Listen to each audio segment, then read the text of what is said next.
Hello, this is Mike Madden and you're listening to the Arts Show podcast. Here you will find interviews with artists, musicians, authors and anyone else in and around the arts. Some of the interviews are recorded direct from the Arts Show on Expat Radio, with one or two specials in between.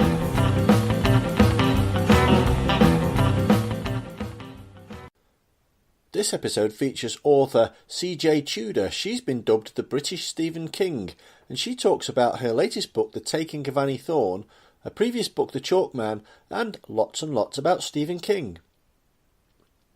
It was first broadcast on Expat Radio on Monday the 18th of March 2019.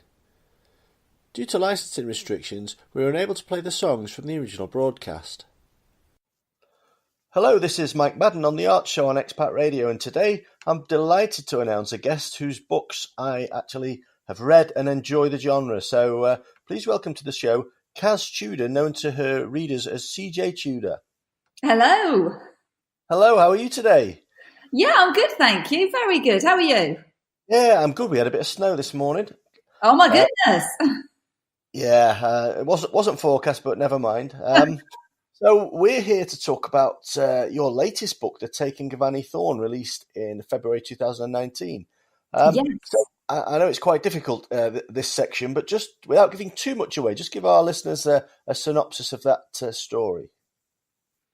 Okay, well, The Taking of Annie Thorne, very much like my previous book, The Chalk Man, is another very dark, creepy thriller with sort of a dash of horror. It's set in a small mining village in Nottinghamshire, and our protagonist in the book, Joe Thorn, grew up in the village. When he was 15 years old, his little sister Annie disappeared. For 48 hours, no one knew what had happened to her. And as Joe says, at the time, I thought it was the worst thing in the world that ever happened. And then she came back, because little Annie wasn't the same when she came back. 25 years later, a gruesome murder and a mysterious message find Joe returning to the village which he left all those years ago, partly to try and find answers about what happened to his sister and what connects it to this new murder. Partly he's got bad debts. He has a gambling problem he's trying to escape from, and some very unpleasant people after him. But coming back to the small village where he grew up means he's coming back to the people he grew up with, some of whom really aren't too happy at his return. And these are the people who were there the night that Annie disappeared, and the only ones who know what really lies beneath the village in the abandoned mine. And some of them would do anything to stop the truth coming out. So it's got a touch of horror in it. It's a thriller. I believe it's got a touch of the supernatural in it as well. Yeah, a little though. I think if people enjoy a thriller and a mystery, they won't feel cheated by that aspect, if that makes sense. Some people think that, when you mention the word supernatural, that it means ghosts and werewolves and all sorts, but it's left open to interpretation, I think. But there are some very creepy aspects of it, but most of the mysteries and things that go on are sort of resolved in reality, if that makes sense. So there's a good thriller and a good mystery to get your teeth into. But if you like a dose of creepiness, and a little bit of sort of things that might keep you awake at night as well, you'll get plenty of that too. Yeah, and I think sometimes it's a bit difficult because Amazon do tend to categorize things, and this book is it's kind of up there in the ranks of classic horror. I know, yeah. I mean, I love a bit of horror, and I'm quite I call it a thriller horror hybrid, and some people have kindly called it a chiller, which I quite like too. So it does mix in those elements, but I like to think I don't sort of cheat the readers and don't sort of leave things too open. I think the mysteries are generally all solved, but it has a fair dose of creepiness in it, and that's what I like to write. Really, I grew up reading Stephen King, who's a huge hero, so I like to pitch my books a little bit on the darker side of the thriller spectrum. I do know this is your second book. The first one was The Chalk Man, as you mentioned earlier, and I'm halfway through that, so please don't give the ending away. But right, I won't. But I know you've said in other interviews that it does sort of have a bit of a homage to Stephen King. Yeah. And it's interesting that it's shot in two distinct decades, the 1980s and the present day. Yeah. So when you write a book like that, do you actually write it in two parts? Do you concentrate on two different timelines, or do you sort of knit it together as you go? With the Chalkman, because each chapter is one's chapter set in 1986, the next one set in 2016. I actually wrote the 1986 sections all together first. It was just kind of how it spilled out, and I think it kind of made sense to do it that way because it meant I knew exactly what happened to all the characters as kids. So when I came to writing them as adults for the adult sections in 2016, I kind of knew what had formed them. I knew their characters. And then it was easier to drop those chapters in and sort of tie them together as I went along. It also meant you had one complete thread of the story to work with as well, rather than trying to write the two separate threads, which I think would have been more complicated. I sort of just tweaked it as I went along. And that was sort of the method that worked for me. At one point, I did think about having two separate parts, but it worked much better, I think, to knit them together, because then you could sort of keep the reader guessing in both timelines. You can keep flicking back between them, and then the story gradually comes together in both. So I think it worked well in the Chalkman. It was fun to write as well. I'm an 80s kid. I was a sort of a teen in the 80s, so I really enjoyed writing all the 80s stuff and reliving sort of my childhood in a way. And yeah, it is the Chalkman in particular, I think, is a real homage to Stephen King and all the stuff that I grew up with in the 80s, those sort of films about groups of kids like the Goonies, groups of kids getting into dark adventures. But there are some deliberate nods to Stephen King books in there as well, which anybody who's a fan of Stephen King will pick up on. I've picked up on a couple myself, but I won't give it away. Yeah, so I knew it would be compared. So I just thought it was a bit of a fun, really. It was my sort of homage to all the stuff that I loved in the 80s. And obviously, the 80s is now 30 years ago. So did you have any sort of problem in actually matching up what was in the 80s? I mean, you're not going to say, he was on his mobile phone or anything like that. But exactly.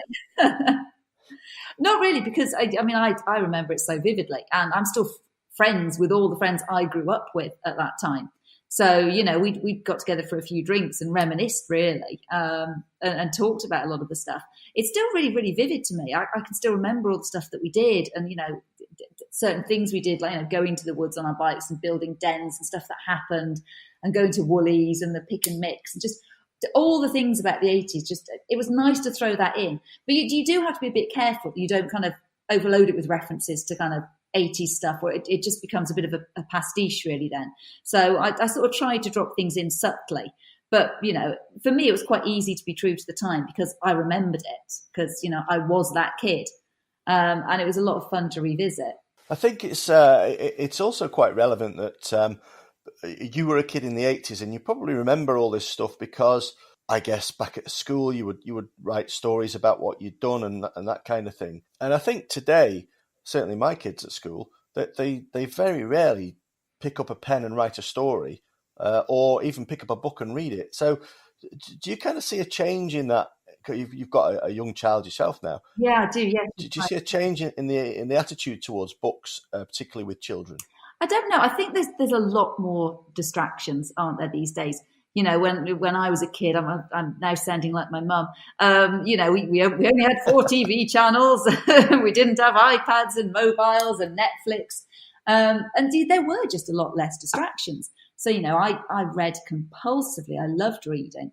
But my little girl does read as well, having said that. She's got lots of books and we read with her. And she does love reading. And she's obviously learning to write at the moment. And she will sit there, perhaps because she sees Mummy do it, she will sit there and she'll write what she calls little books. She said to me the other day, "Mummy, I have written a book. It is called The Chalk Girl." So I hope that she sees me and her love is inspired in that way as well. Because again, as a child, I used to love writing and going off into a bit of a fantasy world, perhaps because I was an only child as well. So we do try to kind of keep her. It's difficult because obviously they have to grow up with technology, and she does love her iPad, but they are so horrendously addictive. So, she is rationed to weekends and only a few hours at a time. She has, of course, now tucked herself in her playroom and I think is watching the Lego movie on telly. But, there is TV, there are devices. It's a balance, I think. A bit of everything, I think, is creates something well-rounded. Books and a little bit of TV, a bit of tech. You just have to keep a bit of an eye on it, I think, because it'll be really sad, isn't it? I mean, she's only 5.5 at the moment, so of course, when she's in her teens, perhaps she won't want to be reading as much. Who knows? She'll probably be out wanting to do things that I don't want her to do. So yes, get it in while you can now. Exactly. Yeah, my granddaughter loves Dr. Seuss books at the moment, which is great because I'm a big fan of that myself. But my children, my youngest child is 15, and he wouldn't pick up a book if it was the last thing in his bedroom. I think boys as well. I think that there is a difference, actually. Even my partner probably reads less than me, and if he does read, he'll be more likely to read on a device than he will an actual book. Whereas I'm old-fashioned, I like books. So it's interesting as well. But I was speaking to somebody this the other day, and they were saying increasingly audiobooks are becoming more popular amongst young men. That's the biggest growing market for audiobooks, because you can kind of listen to it while you're doing something else, like driving or at the gym or walking somewhere. So that's, it's I think reassuring to know there are different avenues into reading rather than just picking up a book. I think that's right. And what you say about audiobooks is very true. I'm a big fan myself now, having done many car journeys to Leeds in that dreadful traffic. Audiobooks kind of saved me. So well, that's it, isn't it? Yeah. And you can go to the gym, get on a machine with an audiobook, drive with an audiobook. You do whatever you want with an audiobook. And I know your books are available in audiobook as well. Did you get involved in the audiobook at all? Yeah, both times actually. I was lucky enough to go down to, not all of the recording, because obviously they record over, say, 3 or 4 days, but part of the recording. And I've been hugely, hugely lucky with narrators. The narrator for my first audiobook, The Chalk Man, was Andrew Scott, who was obviously Moriarty in Sherlock Holmes. And I was very, very, very starstruck when I went down to that recording. I might have got a little bit squeaky. It's like, hi, it's so nice to meet you. And he was awesome. He did an amazing job, very creepy read on that. And then for the Taking of Annie Thorne, Richard Armitage has narrated it, who's probably know from Spooks and from Hobbit. And again, he's just done such a brilliant job. It helps that he was originally from the Midlands, so he's able to give the main character, the first person narrator, a really genuine kind of slight Midlands burr, which is just perfect. And again, he was lovely. He was so nice, and he's been really enthusiastic about actually supporting the book on social media, which has been really nice. So yeah, I've been really lucky, and 2 brilliant narrators who really brought the books to life. Now, we've mentioned Stephen King a couple of times, and we might mention him again, but oh yes, please do. But you've been described as Britain's female Stephen King, which is one heck of a moniker to live up to. Quite of an accolade, isn't it? Yeah. I mean, it was lovely when I saw it. I just laughed. I was like, yeah, that's the sort of thing I think when I was an aspiring writer that I sort of dreamed of seeing a review describe me as that, and it was amazing. It's a wonderful comparison. I think it's possibly because not that many people are writing, certainly female writers, writing in that genre. So it becomes the obvious comparison, I suppose, in a way. I grew up reading Stephen King. It was always the type of thing I wanted to write. And I can understand why people mention it. I was very honest about my first book, saying this is just a huge homage to my hero in many ways. He was kind enough actually to say nice things about it, which I thought was incredibly generous and possibly the best moment of my life. To have an endorsement from Mr. King, who is my absolute hero. But yeah, I think it's partly because I think there aren't that many other writers in mainstream sort of thrillers writing in that territory, that mix of thriller and horror, and certainly not as many female writers. So although it's wonderful to get that comparison, I think it's just because perhaps I'm sort of maybe one of the few writing in that genre. But for a long time, it's interesting. For a long time, when I was trying to get published, I was told, that publishers were not interested at all in the sort of thing I was writing. That sort of slight mix of thriller and horror, a little bit creepier, was not what they were looking for. It was all kind of domestic noir and straight psychological thrillers and crime procedural. And, and it took me a long time to get published. And then suddenly things change. And suddenly people were interested in what I was writing. And it's brilliant that it's doing so well. As I keep saying, I'm bringing creepy back. We want more creepy, a bit more horror in our thrillers. Oh, I love it. I'm thrilled to bits. We definitely want more creepy back because, like you say, Stephen King is kind of addictive. Once you start reading Stephen King, if you like it, you've got to read more. Amazing storyteller. And not all of his books. People do kind of sort of hear the name Stephen King and think, oh my God, it's all kind of gory horror. But, he's tackled so many different subjects and genres. And, so many of his books don't really touch on the horror genre at all. He's covered all sorts of things. He's just a great storyteller. And for me, actually, that's what it's all about. When I pick up a book, I don't really care to some extent about genre. I just want a really good story and interesting characters that I care about. I think if I've got the quote right, Stephen King said, "If you like my stuff, you'll like this," about Yes. the Chalkman. He did. Yeah, and I think it was probably a tiny bit tongue in cheek as well, but it was lovely. I mean, to get sort of the nod from Mr. King is an amazing thing. And as I say, when I was working as a dog walker and trying to write, fitting that around my job and my little girl, and you have those daydream moments where you go, "My God, wouldn't it be amazing, after all this time, I get my book published, and if I did, who would be the dream person to have a quote on the cover?" And it would have been Stephen King. So it really was, dream come true moment. As I said, the best day of my life, and then I have to quickly say, apart from meeting my partner and having my little girl. But yeah, he's absolute hero, and that was amazing. What was even nicer was actually he did that on Twitter, and I replied in a very starstruck way. I think I said, "Crumbs, thank you so much." And sort of replied, sort of saying what a fan I was, and he just replied and went, "You rock." I was like, "That is it. That is it. This life is never getting better." Stephen King says I rock. That is going on my gravestone. That's it. That's an amazing little story. I didn't know that. And I often think with Stephen King, he must start his ideas out with just a simple question of what if? So where do you get your ideas from? I think every writer starts with that. I think that's where every story comes from. You see a situation, or it sparks something in your brain and you go, what if? I mean, but my first book, The Chalkman, was sparked by someone gave my little girl a box of coloured chalks for her second birthday. And we went outside and we were drawing on the driveway with them, and she wanted to draw stick men. And so we covered the driveway with stick figures. And it was really innocent in daylight, but then went inside and forgot about them. When I came out later, I opened the back door, let the dog out at night. And then suddenly there were all these weird chalk drawings all over the driveway. I was like, God, Jesus. So I'd completely forgotten they were there. And it really made me jump. And I said to my partner, "Oh my God, these chalk men look really creepy in the dark." And that was the moment for the Chalkman, that light bulb moment, that sudden idea that there was something in that, the chalk figures, the words, the chalk men, the Chalkman. So that was the inspiration for book one. Book two was inspired because I used to go to school in a mining village, and I used to walk dogs around an old reclaimed mining site that always felt somehow a bit barren and desolate and creepy. And that what if started. What if there was something else beneath the ground here, even kind of creepier? And book three, I was stuck in a traffic jam, stuck behind this car. And you just sat in the jam, you're just kind of staring at the car in front.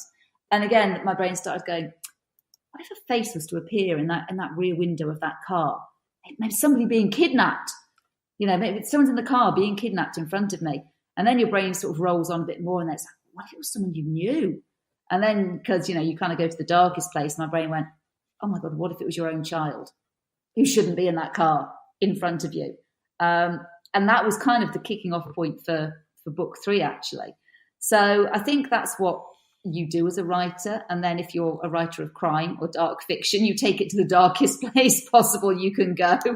But your brain's kind of always doing that. I was on a flight the other day, and I'd sat in the wrong seat. I sat on the wrong side of the aisle, and then the lady whose seat it was came on, and we went, "Oh, it's no point moving, is it?" There was exactly the same seats on the opposite side of the plane.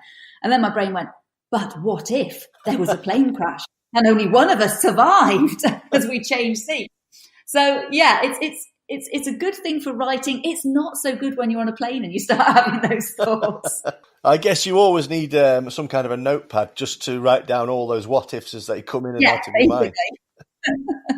Now, you've got quite a colourful past in terms of where you might have got your inspiration from, including work as a copywriter, TV presenter, voiceover, dog walker, radio scriptwriter. But I'm particularly interested in Movie Watch on Channel 4. Yes. You probably know what the question is. Were you asked Tim Robbins about Susan Sarandon's breasts? Oh my goodness! Oh, that was possibly the worst moment of my life. Yeah, it was. it was a movie review show, and they would, as part of it, you get sent to do interviews with movie stars, the press junkets, where they sort of sit them in a hotel room for days on end and just wheel in reporters and journalists. And the show I worked for, Movie Watch, it had this thing they were starting to do more in the 90s. It's like, oh, we don't want to ask the movie stars boring questions about the film. We want to make it a bit more interesting and youth. So they'd come up with the researchers would come up with these really stupid questions to ask the stars you were interviewing. And most were great, most were good sports about it, and were actually probably, relieved to have a break from the same questions. But this particular one, they'd shipped me out to New York to do this interview. And it was for the film Dead Man Walking. So they'd provide me with this list of really stupid questions. I can't remember exactly the context of the one about Susan Sarandon. It sounds worse than it is. I mean, it sounds really awful. It was pretty bad. But I got there and I saw the film. I remember thinking, oh my God, this is such a serious film. And I've just got this list of really stupid questions. But because of the time difference, there was nobody I could call to kind of, check about changing them. And also I was told very firmly when I started that I mustn't ever change the questions. You don't change the questions. You've got to have the guts to go and ask these questions, because we sacked the last presenter because she wouldn't ask the questions. So it was like, oh my God, must ask the questions. So I just felt I had to kind of go in there and ask these questions. And it was he was, to be fair, he was more patient than he needed to be, I feel. And he was, we sort of got through it, even though I was like dying inside, thinking, why am I here asking these awful questions? But then at the end of it, the publicists wouldn't let me have the tape. They were like, no, you're not having it. We were really upset with the questions and everything. It was awful. And it's one of those things where you go, next time, just have the gumption to go, I'm going to change the questions. But I was only 23 and I think I just felt I had to do what I was supposed to do. But it was absolutely mortifying, because I was a huge Tim Robbins fan as well. And it was such an insulting question. And I loved Tim Robbins. And it was all horrible, absolutely horrible. So yes, that was not my finest moment. Well, moving swiftly on from that, then, we quite like to explore your publishing journey when we have authors on the show. So I know you always wanted to write as a child. So where did it go from there in terms of you've written your book, you've put the end on it. What happened next? Oh my goodness, I had about 1 million rejections over 10 years. So I wrote something else and then that got rejected, and then I tried something else and then that got rejected. It was a very, very long journey. I wrote as a child. I kind of stopped writing a bit in my 20s. I think I was just doing other stuff, like, going out and having fun and not particularly settling down on anything. And I just didn't have the attention span to finish a book, even though I sort of dabbled in writing still. So I didn't really knuckle down to finish a book until my 30s. And I sort of thought, look, I've got to get to the end of something to prove I can actually finish a book. Because if I can't get to the end of anything, it's kind of pointless. And I did write something and finish it, and it was absolutely awful. But I'd proved that I could write, 400 odd pages of something and get to the end, which was kind of important for me to prove. And then I wrote some more stuff, and then I did have an agent in my mid 30s, about 10 years ago now. I wrote a book, I submitted it, and they signed me, and I was ecstatic because I kind of thought, this is it. That's it. I'm going to be published now. I've got an agent. I will, of course, be published. And then we sort of underwent a long process of rewriting the book and changing all the things I liked about it, basically stripping all the Stephen King stuff out of it and trying to make it more straight crime. And I kept trying to put that stuff back in. And I think after about a year and a half, we ended up with this mess of a book that nobody liked, that they refused to take to a publisher. And I sort of struggled on with them for about another year, trying to write something else. And I was absolutely miserable. I was like, I'm not writing what I'm trying to write something to please them. And that's not what you should do as a writer. You've got to write something you love, because you won't get to the end of a book if you're not enjoying it. So I kind of made the decision, and which was a really difficult decision to make, because I had an agent. They were a very good agent, a very respected agent. I said, look, this is not what I want to write. This is what I want to write, but you won't represent that. And so I think I'm going to have to leave and maybe try and find another agent. And so they were very nice about it, and we parted our ways. And as soon as I'd left, I thought that was the stupidest thing I've ever done. I'm now back in the slush pile. I don't have an agent again, and I've got to start over. And it did take me several years after then, probably another 5 or 6 years before I wrote The Chalk Man. And and I submitted it and I got taken on. I did have a few small sort of triumphs along the way. I won some competitions that sort of encouraged me to keep going with the writing. But that experience with the agent who wasn't right did sort of burn me a bit. I sort of felt a bit bruised by it. And I think I needed that time to kind of find out exactly what I wanted to write, and then get the right agent. Unfortunately, I did. And it was a totally different story. I think I signed with Maddie. I submitted in September. We did a bit of work on it. Then I signed in May. And then 6 months later, the book was out at auction with publishers, which is kind of every author's dream. And it was a completely different process from like nobody wanting to publish me. I had publishers vying to publish the book, which was, kind of the most surreal week of my life. That must have been quite something, particularly, parted ways with one agency. So it must have been a real triumph. And of course, moving on from that, you get to launch day. So do you have it, because obviously you're in this sort of thriller, chiller, horror genre. Do you have anything specific about launch day that you do, or is it just the same as everybody else? No, not really. I mean, I didn't even know what to expect from launch day, really. And it's a long process, actually, from signing my publishing deal. It was almost a year and a half before the book came out. So there's a lot of build-up, particularly with a debut author, because there's a lot of getting you known to people, getting you there so people will review the book, getting proofs out to other authors who will hopefully read it and say nice things about it to kind of give you that boost. Because, no one knows who you are as a debut author. So they have to put in a lot of work to kind of get your name out there so people will buy the book.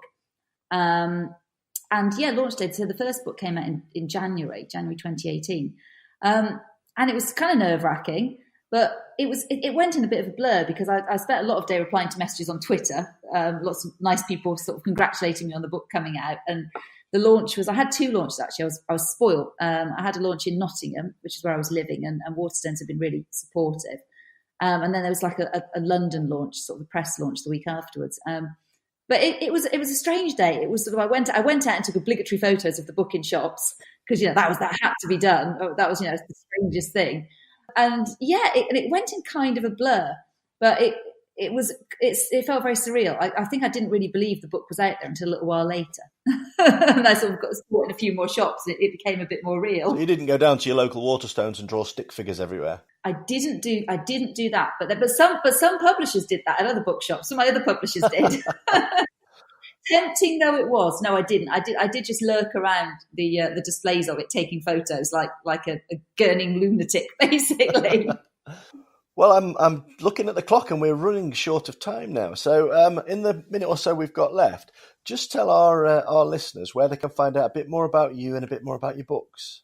Oh, crumbs. Well, obviously the books are up on Amazon, so you can find them on there, and all good bookshops, all good independent bookshops as well. And if anybody ever wants to get in touch with me, you can get me on Twitter, of course. So I always just reply to messages and stuff on there about books and things. So that's where you'll find me lurking when I'm supposed to be writing generally. At CJ Tudor on Twitter. So if you want to chat about books, find me there. And one final question before we go. You said earlier that you read Stephen King from the age of about 11. Did you ever have trouble sleeping back then? I used to have horrendous nightmares sometimes, actually, but it didn't stop me. I couldn't stop reading the books. And of course, in my day, being old, you didn't sort of have YA or anything. So you went straight from kids' books to adult books, really, if you wanted to read something a bit more grown up. And I think in some ways that was quite a good thing. But I remember curled up under the covers reading Pet Sematary and not wanting to put the light out. But that's the best thing, isn't it? No, absolutely, yeah. But it's been absolutely fantastic talking to you today. And hopefully when your next book comes out, you'll come back on and talk to us again. And definitely. Maybe you'll have written something in conjunction with Stephen King by then. Well, that would be the next goal, wouldn't it? The next daydream. That would be absolutely perfect. It's been wonderful having you on, and we're going to play out with Fairground Attraction and Perfect. Thank you so much. You've been listening to the Arts Show podcast with Mike Madden. Come back soon for more artists, authors, musicians and anyone else connected with the arts. We're going to play out with Mike Sanchez and I Don't Stand a Chance. Baby, you hiding something that you don't want me to know, because I'm getting a vibe from way down the side, like you're just about ready to go. And you can and tell me where you stayed last night. You just can't cope with treating me right. I'm on the road to heartbreak. Now's the time to tell me so, because I'm getting a chill like I'm gonna be ill. I know you don't want me no more. I won't be satisfied with your little white lies. Girl, I've only just begun to realize I don't stand a chance. I don't stand a chance. You don't wanna know when I can't make you dance. Well, I said goodbye. Find yourself another guy. I wish you were mine, but I'm losing my mind. I don't stand a chance.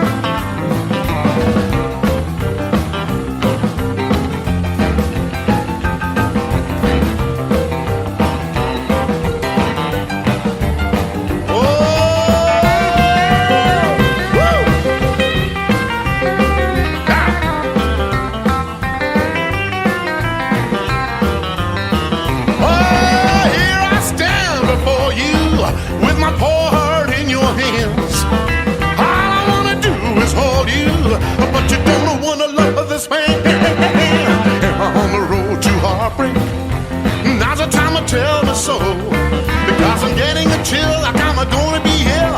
I know you don't want me no more. I won't be satisfied with your little white lies. Girl, I've only just begun to realize I don't stand a chance. No, I don't stand a chance. You don't wanna know when I can't make you dance. Well, I'll say goodbye. Find yourself another guy. I wish you were mine, but I'm losing my mind. I don't stand a chance. I don't stand a chance. I don't stand a chance.